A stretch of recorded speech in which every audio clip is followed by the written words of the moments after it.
Mesdames et messieurs les élus, adjoints au maire, conseillers municipaux, messieurs les porte-drapeaux. Évidemment, c'est un jour excessivement important pour nous tous ici dans cette assemblée. Un moment d'émotion, ce 10 novembre, le 100e anniversaire de la naissance de Thérèse Voisin, et la veille du 11 novembre, 100e anniversaire de l'armistice. Donc c'est vraiment un moment particulièrement émouvant. Aujourd'hui, on célèbre Thérèse Voisin, mais on répare une terrible erreur.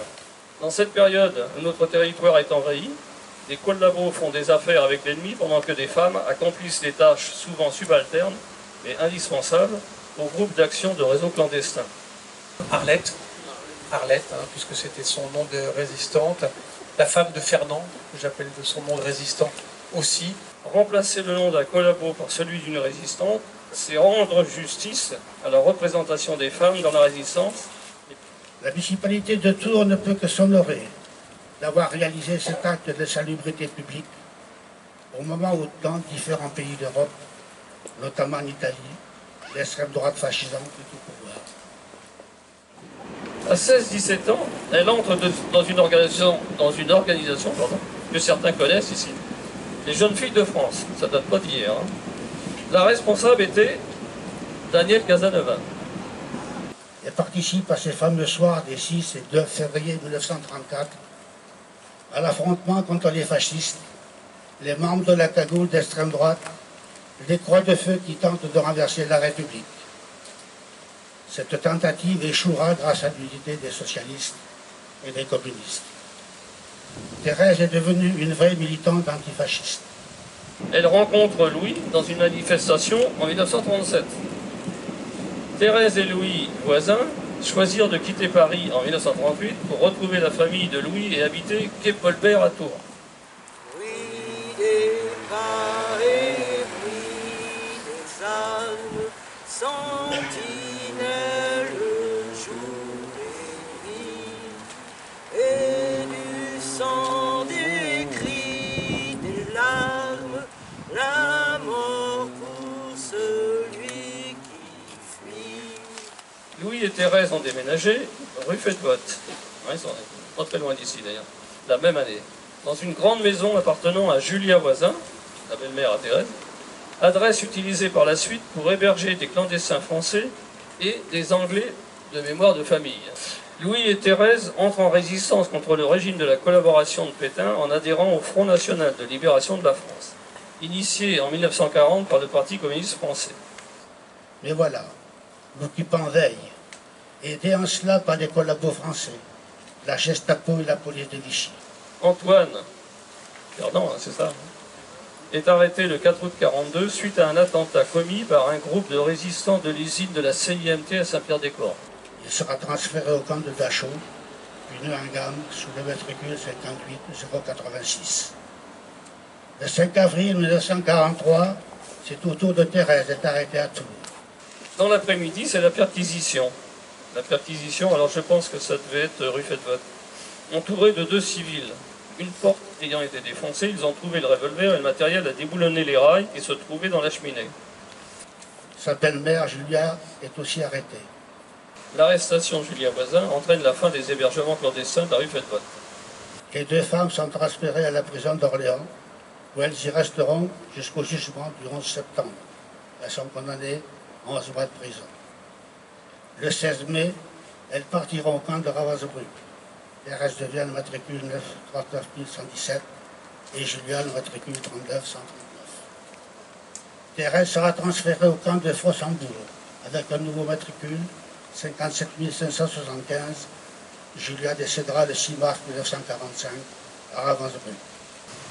Thérèse, moi je pleurais mes enfants, il était temps, allez-vous penser. C'était la question qui l'a taraudé, car si Louis, Julia et Thérèse étaient arrêtés, mais que devenaient des 2 enfants, Annick et Yves? Nous avions 3 et 2 ans. Il y a là encore aujourd'hui des incertitudes avant leur arrivée près de Sainte-Maure, oui, dans une famille d'agriculteurs. Les despouilles, ceux qu'on a entendu parler, ayant déjà eu un fils André, fusillés le 11 août 42 au Mont Valérien. Au terme de détresse, où nous pleurons sans cesse, piocher, piocher. Après un long voyage dans de très mauvaises conditions d'hygiène, vous connaissez, la plupart vous connaissez les descriptions qui ont été faites, durant ce mois de mai 44, et après bien des arrêts, Thérèse et Julia sont arrivées enfin dans l'enfer du camp de Ravensbrück. Les portes sont ouvertes avec des hurlements. Les SS, avec leurs chiens, bousculent ces femmes pour les faire descendre des wagons. Ils viennent de passer plusieurs jours et plusieurs nuits. Les jeunes arrivent à descendre seuls, mais les pauvres grand-mères, pas assez rapides, prennent des coups. Certaines en sont arrivées là pour avoir eu le courage de camoufler les mineurs grévistes du Nord. Ensuite, il leur a fallu courir jusqu'à l'entrée du camp, au-dessus de laquelle il y avait une devise « Le travail rend libre », en allemand bien sûr. L'entrée dans le camp se fait entre une huée d'Allemands et de leurs chiens gueulant et tirant sur leurs colliers. Arrêtés sur une place, un moment, des femmes étaient là, de l'autre côté des grillages, à regarder, des visages gris, des yeux sans vie, presque des ombres. Elles faisaient pitié. Après un appel, Thérèse et Julia, se trouvant dans une file d'attente, ont entendu une Française crier « Mangez tout ce que vous avez, ils vont tout vous prendre ». Des scènes surprenantes se sont déroulées, comme des spectacles amusants, une qui mangeait un pain d'épices avec un morceau de saucisson. Puis il y a eu la douche, et pour certaines, les cheveux rasés. L'examen jusqu'au pubis supposait cacher quelque chose. Les premières sont sorties en pleurant, un chiffon sur la tête avec des robes rayées, une espèce de chiffon avec 3 trous en guise de combinaison. Là, il n'y a plus de Thérèse Voisin, mais le matricule 39 117 et 39 139 pour Julia Voisin. Réveillée à 5 heures, avec des cris comme si elle aboyait avec leur chien, il était impossible de comprendre la situation. Les bousculades, hurlements, chefs de bloc, les voilà dehors avec toutes ces femmes courant dans tous les sens. C'était leur premier jour de bagne. Des triangles rouges ont été distribués, avec un F dessus. Il fallait coudre solidement. Le triangle rouge pour nous marquer comme déportés politiques, et le F pour française. Il faut savoir qu'à cette période-là, tous les déportés opposants étaient des politiques. C'est vrai que les choses ont changé. Thérèse se retrouve avec Janine, une jeune femme de 16 ans, qui la suivra pendant tout son séjour en Allemagne. À ce moment-là, elles ont reçu une cuvette et une cuillère qu'il ne fallait surtout pas perdre. Le soir, un bout de pain noir et un bouillon appelé soupe servi dans la cuvette. Mais un jour dans notre vie, le printemps refleura. Liberté, liberté, chérie, je dirai tu es à moi. Aux terres enfin libres, où nous pourrons revivre, aimer. Aux terres enfin libres, où nous pourrons revivre, aimer. Un matin, les Françaises ont entendu le canon avec plaisir. Cela a duré plusieurs jours. Il était question de mettre les déportés sur les routes, les fameuses marches de la mort, pour ceux qui connaissent cette affaire. Elles se doutaient bien qu'elles ne pourraient pas aller bien loin. Très peu avaient la force de marcher bien longtemps. Peu de temps plus tard, coup de sifflet pour un rassemblement. Thérèse et Janine profitent du remue-ménage pour rester derrière, et là, par chance, une alerte arrive par-dessus tout ça. Elles courent se cacher dans les WC, au premier étage. Des barreaux vermoulus cèdent rapidement. Devant elles, tout était vide. Alors, elles sont passées par la fenêtre et descendues le long d'une gouttière.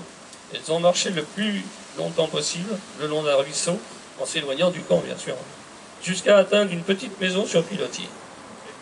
Elles se sont glissées dessous sans faire de bruit. Et brusquement, une femme, une Allemande, bien sûr, est arrivée sous le pilotis. Elle a fait monter chez elle les évadés, leur a donné un peu de pain et des vêtements civils. Le soir même, 3 prisonniers français sont venus les chercher pour les cacher dans une grange. Après avoir attendu 2 jours sans eau et rien à manger, ces Français sont revenus pour les guider vers l'armée américaine. Mais la guerre n'était pas finie pour elles. Elles étaient toujours en Tchécoslovaquie au moment du 8 mai 1945. Elles réussirent à gagner une gare, monter dans les wagons imbéciaux, au milieu de prisonniers de guerre, qui leur rendront d'ailleurs 1000 services à chaque arrêt du train. Après 8 jours, un matin, ce train s'est arrêté dans un grand sifflement. Toutes les femmes sont descendues. C'était enfin la frontière française. Alors, laissons la parole à Thérèse pour la fin de son vécu. On s'est tout embrassé, quel bonheur, on a chanté la Marseillaise, le chant du départ, on pleurait de joie, enfin, nous avons regagné Paris. Je suis resté le temps d'avoir des nouvelles de mon mari, puis je suis reparti pour Tours avec le désir de voir mes enfants. Allait-il me reconnaître? Se souvenait-il de moi? Ils sont venus au-devant de moi. Ils sont venus au-devant de moi, on s'est tiré très fort. Ils étaient émus tous les deux, d'accord. Mes amis d'esprit les avaient sauvés. Nous sommes repartis tous les trois rue Fedvotte. Revoir la grand-mère Hélène. J'ai dû lui annoncer la mort de Julia au camp de Ravensbrück, sans savoir à ce moment qu'elle avait été gazée le 6 mars 1945 à l'âge de 59 ans. Louis, mon mari, est revenu très affaibli après avoir été sauvé par des Anglais au mouroir de Sandbostel. Je ne regrette rien, tout ce que j'espère, c'est que nos jeunes puissent vivre en paix malgré les dangers qui les guettent.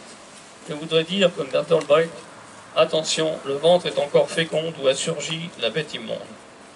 Merci de votre écoute et remerciements au porte-drapeau.